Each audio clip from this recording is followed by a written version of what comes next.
Hay personajes que definen generaciones, otros definen estilos artísticos, y luego está Gaturro, un personaje que logró algo muy especial: provocar una reacción colectiva en internet que mezcla risa, indignación, memes, análisis comparativos y, ocasionalmente, vandalismo urbano.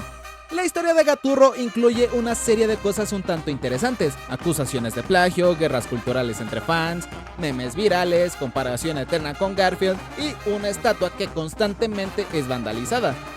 Pero lo más interesante es que este fenómeno no nació de la nada, y hoy desglosaremos el por qué no se habla de Gaturro, no. Ah, no, esperen, eso es de otra madre.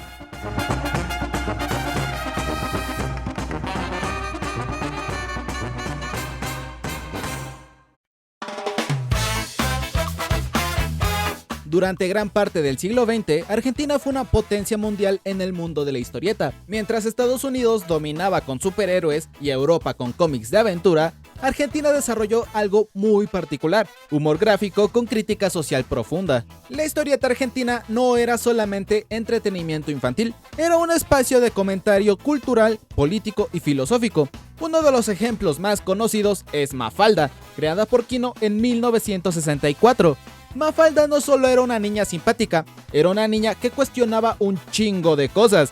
Cuestionaba la Guerra Fría, el capitalismo, el autoritarismo, la desigualdad social, y lo hacía con un humor tan agudo que todavía hoy sus tiras se estudian en universidades. Pero Mafalda no estaba sola. Otro gigante fue El Eternauta, una obra publicada en 1957 que narraba una invasión alienígena en Buenos Aires. A simple vista era ciencia ficción, pero se podía interpretar como una metáfora sobre la opresión política, el totalitarismo y la resistencia colectiva.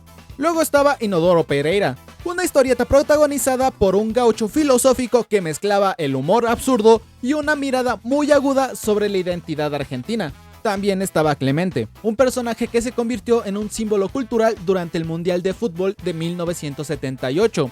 Estas historietas establecieron algo muy importante: la historia argentina tenía personalidad profunda, era inteligente, crítica y culturalmente sofisticada. Y cuando un país desarrolla una tradición artística tan fuerte, inevitablemente genera una expectativa enorme para quienes vienen después. Ese es el escenario en el que aparecía en los años 90 un gato hijo de su madre llamado Gaturro.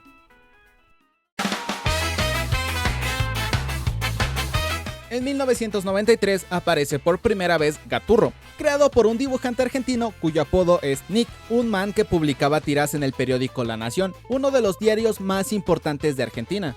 La premisa de Gaturro es sencilla: un gato que vive en una familia humana, se enamora obsesionadamente de una gata llamada Agatha y reflexiona sobre la vida con comentarios humorísticos. Generalmente las tiras se componían de 3 o 4 paneles, con un remate humorístico. El estilo gráfico era curioso, con personajes redondeados, expresiones simples y fondos casi inexistentes. Era un estilo muy distinto al humor político de Mafalda o a la narrativa compleja del Eternauta. Gaturro apostaba por un humor cotidiano, un humor fácilmente consumible por los niños. Durante los años 90, el personaje comenzó a ganar popularidad en Argentina. Se empezaron a vender libros recopilatorios, las tiras ya circulaban en varios países de Latinoamérica. Todo parecía indicar que Gaturro simplemente era otro personaje exitoso. Pero había un pequeñísimo, muy grande detalle que muchos lectores comenzaron a notar: Gaturro se parecía demasiado a otro gato mucho más famoso que él. Uno de los elementos más polémicos de la historia de Gaturro son las acusaciones de plagio que han acompañado al personaje durante varios años. El primer punto de comparación evidente fue Garfield, el famoso gato creado por Jim Davis en 1978.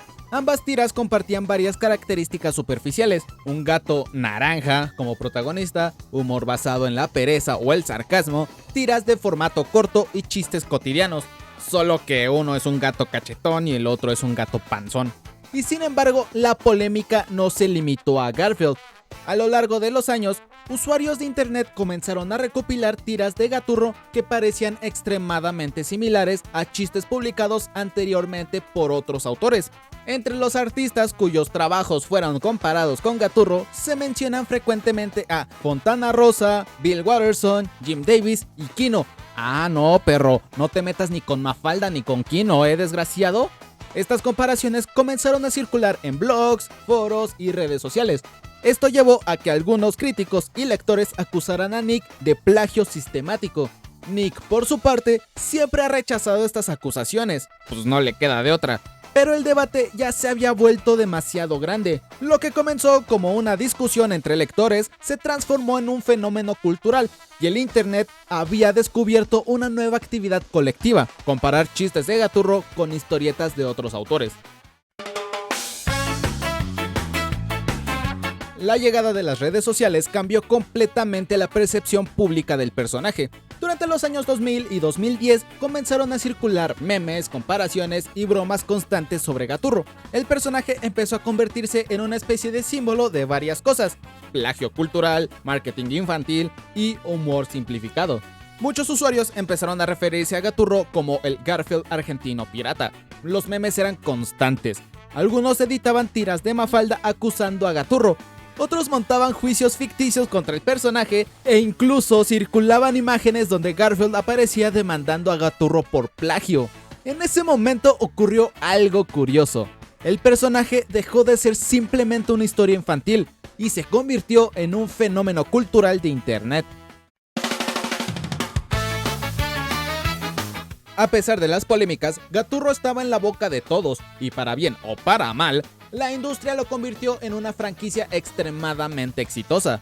El personaje protagonizó escenas de libros recopilatorios que vendieron millones de copias, y también se expandió a otros medios. Entre esos están aplicaciones, mercancía, videojuegos. Sí, esa mierda existe y es como pegarla a la mamá.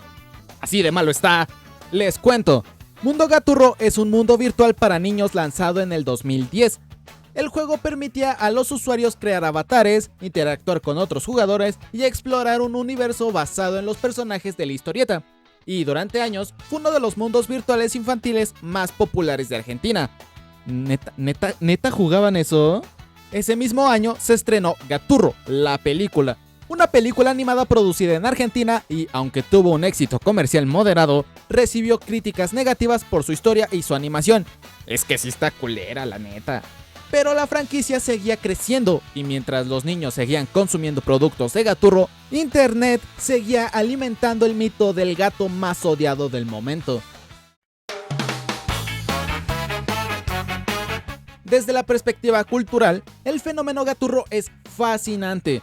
El personaje representa una tensión entre dos visiones del arte. Por un lado está la tradición de la historieta argentina, una crítica política culturalmente sofisticada.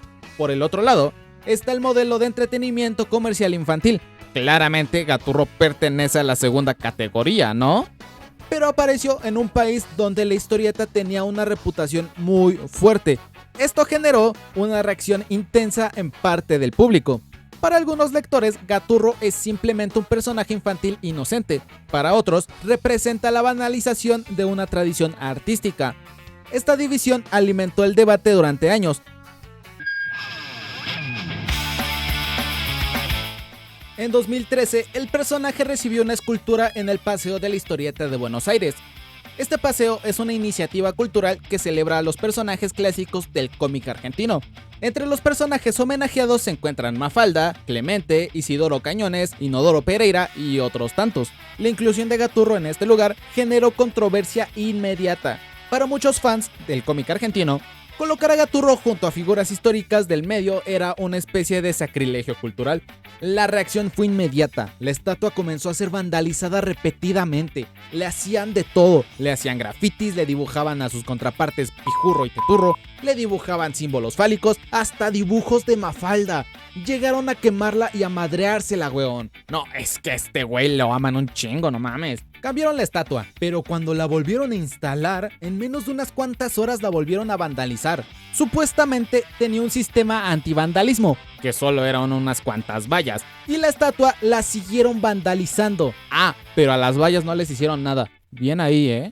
La estatua terminó convirtiéndose en una especie de obra colectiva voluntaria, un símbolo de protesta cultural. Ya era tradición que si pasabas por donde estaba Gaturro, de ley la tenías que vandalizar. Y cuando quitaron esa segunda estatua, alguien hizo un altar con una imagen de Pijurro y unas cuantas velas y una lápida. Ya han pasado varios años de la polémica de las estatuas de Gaturro, y hoy en día Gaturro ocupa un lugar extraño en la cultura latinoamericana. Es al mismo tiempo una franquicia infantil exitosa, un meme de internet y un símbolo de polémica cultural. Pocos personajes han generado una reacción colectiva tan intensa, pero en cierto sentido, eso también forma parte del arte. El arte no siempre provoca admiración, a veces provoca rechazo y a veces provoca discusión. Y a veces provoca algo mucho más extraño, y es hacer que miles de personas se organicen espontáneamente para vandalizar una estatua de un gato de caricatura. Y si eso no es un fenómeno cultural digno de estudio, entonces nada lo es. Espero que este viaje por el vandalismo de un gato amarillo les haya gustado. Y díganme, ¿ustedes vandalizaron la estatua? ¿Les hubiera gustado vandalizarla? Los leo en los comentarios. Gracias por ver este video y recuerden, la estatua de Mafalda vio todo lo que le hacían a ese gato feo.